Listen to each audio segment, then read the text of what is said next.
नमस्कार दोस्तों, एक और नई वीडियो में आप सभी का स्वागत है। दोस्तों जस्ट इसके पिछले वाले वीडियो में हम आपको चैप्टर 1 का लघुत्तरीय यानी कि सब्जेक्टिव क्वेश्चन आप लोगों को बताया था हिंदी का, और इस वीडियो में आपको मैं सेकंड चैप्टर यानी कि 20 के दांत का जितना भी इंपॉर्टेंट सब्जेक्टिव क्वेश्चन बन रहा है सब मैं आपको बता देता हूँ, और साथ में इसका PDF भी आपको पैड ग्रुप में दे दूंगा। ठीक है, तो देखो बाबू, ये सेकंड जो चैप्टर है इसमें कौन कौन से क्वेश्चन इंपॉर्टेंट है। तो पहले तो हम लोग जान लेते हैं पार्ट 2, और पार्ट 2 का नाम है क्या बाबू, तो 20 के दांत। और 20 के दांत के लेखक कौन है? नलिन बिलोचन शर्मा, जिनका जन्म 18 फरवरी 1916 ईस्वी में हुआ था।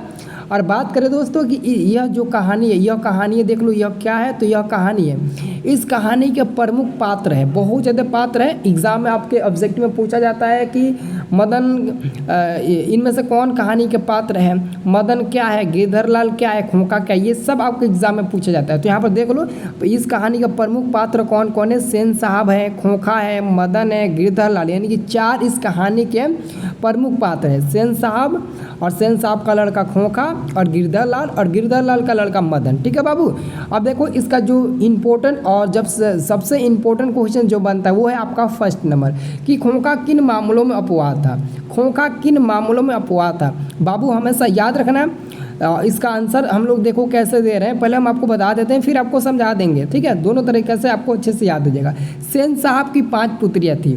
सेन साहब का एक पुत्र भी था जिसका नाम खोखा था। ठीक है, खोखा का तब जन्म हुआ जब उसके माता पिता बुढ़ापे के अंतिम पड़ाव पर पहुंच चुके थे, इसलिए खोखा जीवन के नियमों के साथ साथ घर के नियमों में भी अपवाद था।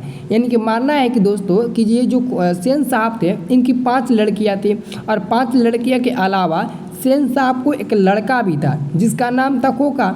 लेकिन खोखा का जन्म तब हुआ था जब पति पत्नी यानी कि उनके माता पिता बुढ़ापे के अंतिम पड़ाव पर पहुंच चुके थे, यानी कि ज़्यादा बूढ़े हो गए थे, तब उसके लड़के का जन्म हुआ था। ठीक है, इसलिए हम लोग कहते हैं कि ये जो खोखा है इनका जन्म उसके माता पिता बूढ़े हो गए थे उस समय हुआ था, इसलिए खोखा जीवन के नियमों के साथ साथ घर के नियमों में भी अपवाद था। ठीक है, बस यही है, इसमें कुछ नहीं है बाबू। ठीक है, लेकिन ये क्वेश्चन बहुत टफ है, हर साल आता है ये क्वेश्चन। ठीक है, अब देखो मेरे प्यारे लाल, अगला क्वेश्चन बहुत ही ज़बरदस्त है। क्वेश्चन है आपका 2 नंबर, कि कासू और मदन के बीच झगड़े का कारण क्या था, इस प्रसंग के द्वारा लेखक क्या दिखाना चाहता है।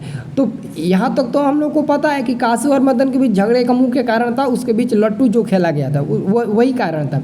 अब इसके प्रसंग में लेखक क्या अपना राय देता है वो भी हम लोग देख लेते हैं, वो उत्तर हम लोग देखते हैं। ठीक है, देखो उत्तर है आपका कासू। यहाँ पर देखो मैंने काजू लिख दिया, बल्कि कासू होगा बाबू, कासू सुधार लेना। ठीक है, कासू यहाँ पर लिखना है। कासू और मदन के बीच झगड़े का मुख्य कारण अमीरी और गरीबी का भेदभाव था, ये तो था।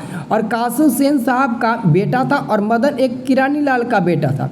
कासू के झगड़े का मुख्य कारण लट्टू, यहाँ पर लट्टू होगा बाबू, ट होगा। ठीक है, लड्डू मैंने लिख दिया। ठीक है, लट्टू खेलने को लेकर था। ठीक है, कासू के झगड़े का मुख्य कारण था लट्टू खेलने को लेकर। कासू के झगड़े का कारण ही मदन अपने पिता के द्वारा मार खाता है, इसलिए मदन किसी भी खेल में कासू को शामिल नहीं करना चाहता है। लेखक का कहना है कि सामाजिक भेदभाव के कारण ही अमीर लोग गरीबों को अत्याचार करते हैं। अगर सभी गरीब एक साथ हो जाए तो अमीर ही द्वारा किए जाने वाला अत्याचार बंद हो जाएगा। अब देखो मैं अपनी भाषा में आपको बता देता हूँ, अच्छे से समझ लेना। ठीक है, देखो जी, मदन और कासू के झगड़े के बीच का एक तो अमीरी और गरीबी का भेदभाव था, और दूसरा कि लट्टू को लेकर झगड़ा था। मदन जो था वो लट्टू खेलता था और उसके खेल में वो कासू को शामिल नहीं करना चाहता था, क्योंकि बिना वजह किसी न किसी बात पर कासू मदन को उसके पिता के हाथों से पिटवाया करता था, इसलिए वो किसी भी खेल में कासू को मदन एंट्री नहीं देना, मतलब कि नहीं देता था। ठीक है, अब देखो आगे, इसी कारण क्या होता है, जब लट्टू नहीं खेलने देता तो वहाँ पर उसके बीच में झगड़ा होता है, तो मदन क्या करता है, कासू के 2 दांत तोड़ डालता है, और इसी कारण वो अपने पिता के द्वारा मार खाता है। और आगे लेखक कहता है कि सामाजिक भेदभाव के कारण ही अमीर जो लोग होते हैं वो गरीबों पर जुल्म ढाते हैं। ये तो सच बात है कि अमीर लोग गरीबों पर जुल्म ढाते हैं, लेकिन अगर सारे गरीब एक हो जाए तो अमीरों लोगों का हवा पंचर हो जाएगा। ये बात सच है ना बाबू, तो यही सब आप लोगों को लिखना है। ठीक है, अब देखो अगला जो तीसरा नंबर आपका प्रश्न बनता है, ये प्रश्न है कि विष के दांत कहानी का नायक कौन है, स्पष्ट कीजिए। बाबू देखो इसको कैसे हम लोग स्पष्ट करेंगे। विष के दांत नलिनी बिलोचन शर्मा द्वारा लिखित कहानी है। इस कहानी का नायक गिरधर लाल का बेटा मदन है। बहुत लोग कहते हैं कि कासू होगा, कासू नहीं होगा। देखो जी हर चीज़ में एक गुण होती है। इस कहानी में कासू में कोई गुण नहीं है, वो तो लफंगा है, हुसैन साहब का लड़का है, लफंगा है। लेकिन मदन जो है वो बहुत ही अच्छा और अच्छा स्वभाव का वो लड़का है, इसलिए उसी को चुना गया इस कहानी के नायिका। तो इस कहानी के नायिका गिरधर लाल का बेटा मदन है।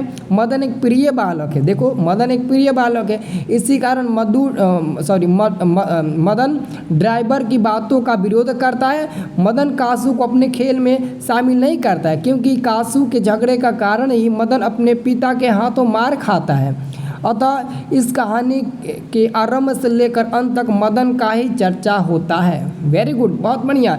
इसको अच्छे से बाबू याद रख लेना, ठीक है। इसको अच्छे से लिख लेना कॉपी पर, अच्छे से याद कर लेना। और जो भी लड़का हमारे पैड ग्रुप में है उनको मिल जाएगा। और जो लड़का हमारे पैड ग्रुप में नहीं जुड़े हुए हैं, 299 रुपये लगता है बाबू हमारे पैड ग्रुप में जुड़ने के लिए। 299 रुपये में आप हमारे पैड ग्रुप में जुड़ जाएंगे, ठीक है। तो 299 रुपये कहाँ आपको पे करना होगा, ये मेरा पर्सनल मोबाइल नंबर है, इसी नंबर पर आपको 299 रुपये पेमेंट करना पड़ेगा। जब तक आप पेमेंट नहीं करेंगे तब तक मैं आपको पैड ग्रुप में जोड़ूंगा नहीं, ठीक है। तो जिसको भी जुड़ना होगा आप लोग इस नंबर पर SMS कर दीजिएगा, मैं आपको आप पेमेंट कर दीजिएगा, मैं आपको पैड ग्रुप में जोड़ दूंगा, ठीक है। पैड ग्रुप में आपको ऑल सब्जेक्ट का कोर्स भी मिलता है, ठीक है। तो अच्छे से आप लोग पढ़ना बाबू और अच्छे मार्क्स लाना, ठीक है। चलो।